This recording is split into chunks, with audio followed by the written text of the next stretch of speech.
અમદાવાદના સિંધુ ભવનના હાઈફાઈ કેફેના ગ્રાહકને થયો છે કડવો અનુભવ। ગાર્લિક બ્રેડમાં મરેલી માખી નીકળ્યાનો આક્ષેપ છે। ગાર્લિક બ્રેડમાં માખી જોતા ગ્રાહકે હોબાળો મચાવ્યો હતો। કેફેના સ્ટાફે બિલ માફ કરીને યુવકને કોમ્પ્લિમેન્ટરી પેસ્ટ્રી ઓફર કરી હતી। આ યુવકે એએમસીના ફૂડ ડિપાર્ટમેન્ટમાં ફરિયાદ પણ કરી હોવાના સમાચાર છે। તો ગાર્લિક બ્રેડમાં આ માખી જોઈ શકો છો। આ માખી જોતા જ ગ્રાહક ઉશ્કેરાઈ ગયો અને તેણે એએમસીમાં ફૂડ વિભાગને આ બાબતની ફરિયાદ પણ કરી છે। ફરિયાદ પછી હવે આ કેફે સામે કયા પ્રકારની કાર્યવાહી કરાશે જોવું રહેશે। સિંધુ ભવન વિસ્તારમાં આવેલું હાઈફાઈ કેફે, જેટલું મોટું નામ એટલી ખરાબ સર્વિસ, આ પ્રકારનો બનાવ હાલમાં સામે આવી રહ્યો છે। વધુ વાત કરવા જોડાશે અમારા સંવાદદાતા જિગ્નેશ। જિગ્નેશ, શું વધુ અપડેટ છે?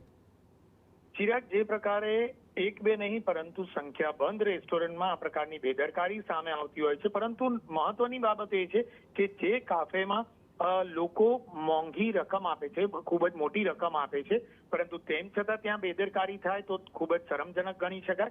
સાથે જ જોઈએ તો આરોગ્ય વિભાગ દ્વારા નાના નાના એકમો ચેક કરવામાં આવતા હોય છે, પરંતુ આવા નામાંકિત જે એકમો છે તેને ચેક કરવામાં આવતા નથી અને તે એટલા માટે જે આ બેદરકારી છે તે બેદરકારીનો કડવો અનુભવ ગ્રાહકોને થતો હોય છે। મહત્વની બાબત છે, સિંધુ ભવન રોડ પર આવેલું કોમોબાઈ કાફા કે જે ખૂબ જ નામાંકિત કાફા ગણાય છે અને ત્યાં સેલિબ્રિટીથી લઈને ક્રિકેટર્સ પણ ગયા હોવાની વાત જાણવા મળી રહી છે, પરંતુ તેમ છતાં આવી જગ્યા પર કે જ્યાં 500-700 રૂપિયાથી કોઈ પણ પ્રકારની ડીલ શરૂ થતું હોય છે અને આવી જગ્યા પર જો બેદરકારી રાખવામાં આવતી હોય તો આખરે સામાન્ય વેપારીઓ પાસે શું અપેક્ષા ગ્રાહકો રાખે તે સૌથી મોટી બાબત છે।